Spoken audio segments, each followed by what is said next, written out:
देखिए, अगर आप वृश्चिक राशि के हैं तो आपके लिए सबसे पहले ये कहना चाहूँगा, बहुत कुछ खोकर जो आपने पाया है वो काफ़ी है आपको आगे ले जाने के लिए। बहुत कुछ खोकर जो आपने पाया है वो काफ़ी है आपको आगे ले जाने के लिए। बस थोड़ा सब्र और रखना होगा। वृश्चिक राशि जो बहुत कुछ खोकर अपने सही सिद्धांतों को नहीं छोड़ती है, खुद को अपनी हस्ती मिटा देती है, खुद की हस्ती मिटा देती है पर खुद को नहीं मिटाती है। कहने का मतलब है कि अपने स्वाभिमान को जिंदा रखती है। खुद को नहीं मिटाने का मतलब स्वाभिमान जिंदा रहता है, सही एटीट्यूड जिंदा रहता है, चाहे उसके लिए चीजें क्यों ना चली जाए। आपको पसंद नहीं होता है कि आप अपनी जरूरतों के लिए सही सिद्धांतों से समझौता करें, स्वाभिमान से समझौता करें और लोगों के तलवे चाटें। यह आपसे नहीं होगा।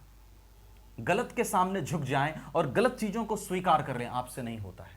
तो ये जो सही एटीट्यूड है इसको जिंदा रखना है और थोड़ा सब्र रखना है, क्योंकि ये वो राशि है जिसको प्रकृति जरूर बहुत तपाती है लेकिन हिस्ट्री भी क्रिएट करती है ये राशि। तो आपको घबराना नहीं होगा, बस पेशेंस नहीं छोड़ना होगा। खुद में विश्वास और खुदा में विश्वास, ऊपर वाले में विश्वास और अपने में विश्वास। नमस्कार दर्शकों, स्वागत है आपका हमारे चैनल सेक्रेट ऑफ लक पे। आज की राशि में वीडियो में हम बात करेंगे वृश्चिक राशि के लिए मंगल करेंगे महामंगल। जी हां, मंगल जो कि 27 जुलाई के बाद 28 जुलाई से कन्या राशि में यहां आ चुके हैं। कैसे वो बहुत सारे पॉजिटिव बदलाव आपके जीवन में ला सकते हैं, क्योंकि 43 डेज के आसपास ये आए हैं, यहां पर 13 सितंबर तक रहेंगे। तो इसका क्या क्या पॉजिटिव इफेक्ट रह सकता है और क्यों आपको परेशानियों के बावजूद भी जिंदगी में हार नहीं माननी चाहिए, इन सब बातों में काफी कम समय में डिटेल में चर्चा करूंगा। वीडियो काफी इंपॉर्टेंट रहेगी, लास्ट तक देखना आप। देखिए, सबसे पहले बात करूं मंगल जो कि 28 जुलाई से कन्या में आए हैं। ये जब 10th हाउस में थे, 6th हाउस 10th हाउस में थे तो केतु के साथ थे और राहु के दुष्प्रभाव में थे, राहु की दृष्टि पर थे। आप जानते हैं राहु और मंगल अगर एक भाव में बैठे अंगारक योग का निर्माण कर देते हैं। तो यहां पर राहु की दृष्टि पर मंगल थे और केतु के साथ थे, तो दुष्प्रभाव में मंगल थे, जिसके कारण सबसे पहले आपको गुस्सा अधिक आ रहा था, एंजाइटी आपको अधिक हो रही थी। चूंकि मंगल आपके लग्नेश हैं, लग्नेश ही जब दुष्प्रभाव में थे तो उसमें गुस्सा अधिक आ रहा था, एंजाइटी अधिक आ रही थी, काम आपके नहीं बन रहे थे, आपको समझ में नहीं आ रहा था क्या करना नहीं करना है, डिसिप्लिन आपका नहीं काम कर रहा था, डिसिप्लिन में आप नहीं चल पा रहे थे, लेजनेस आप में आ गई थी, चीजों को सही प्लान को सही तरीके से एग्जीक्यूट नहीं कर पा रहे थे। ये सब समस्या आपको 27 जुलाई तक हो रही थी जब मंगल यहां पर रहे। मंगल जब 28 जुलाई से यहां आए तब जाकर के आप मंगल जो है राहु केतु के दुष्प्रभाव से बाहर आए। तो लग्नेश जब दुष्प्रभाव से बाहर आए हैं तो अब जो स्थिति आपके लिए बन रही है, सबसे पहले एंगर कम होगा। दूसरी चीज क्या है, एंजाइटी भी आपके लिए कम पड़ेगी। डिसीजंस जो है वो आप सही तरीके से लेते हुए नजर आ रहे हैं, क्योंकि लग्नेश आपका दुष्प्रभाव से निकला है। क्योंकि देखिए, लग्नेश है कौन? लग्नेश आप स्वयं हैं। लग्नेश यानी आप स्वयं। लग्न तो लग्न पर जब लग्नेश पर ही बुरा प्रभाव पड़ेगा तो आप पर बुरा प्रभाव जब पड़ेगा तो बाकी चीजें तो डिस्टर्ब हो ही जाएगी जब खुद पे ही बुरा प्रभाव पड़ेगा।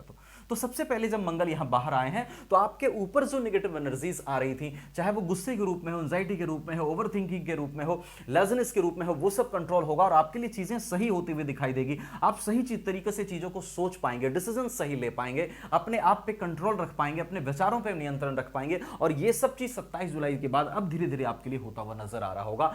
थिंकिंग थोड़ी पॉजिटिव आपकी हो रही होगी। अब देखिए, यहां पे मंगल बैठे हैं लाभ भाव में, इनकम भाव में, तो निश्चित रूप से आपको इनकम के लिए भी प्रेरित करेंगे। आपके जो भी प्लान है, काम है, अगर वो बहुत दिन से अटके पड़े हैं तो आप उसको आगे ले जाने की कोशिश करेंगे और उसमें सफलता भी मिलने के योग आपके लिए बन रहे हैं। अगर जॉब नहीं है, जॉब आपको मिल सकते हैं। आप काम कर रहे हैं तो काम में प्रमोशंस के चांसेस अगर हैं तो वो आपके हो सकते हैं। ये सब चीज मंगल, क्योंकि लाभ भाव में बैठा मंगल लाभ की स्थिति को बेहतर करेगा, आपके इनकम की स्थिति को बेहतर करेगा, क्योंकि लग्नेश जहां बैठता है उस भाव की वृद्धि करता है। तो आप लाभ के लिए, इनकम के लिए प्रयासरत होते हुए दिखाई दे रहे हैं और उसमें बहुत हद तक सफलता भी मिलती हुई दिखाई दे रही है।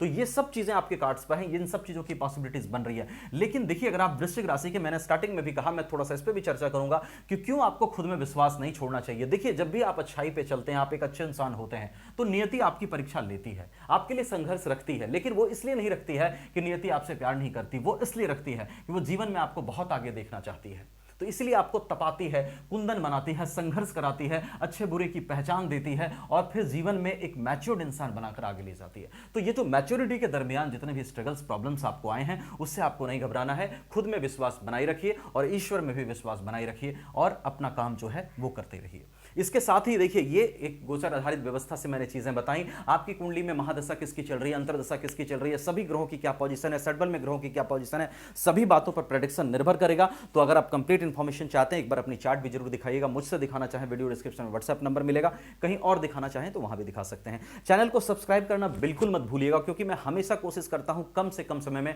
टू द पॉइंट बात करके आपको ना सिर्फ टॉपिक की जानकारी दूं, बल्कि मोटिवेट भी कर सकूं। तो वीडियो को लाइक शेयर करके चैनल को सब्सक्राइब करना बिल्कुल मत भूलना। Thank you so much.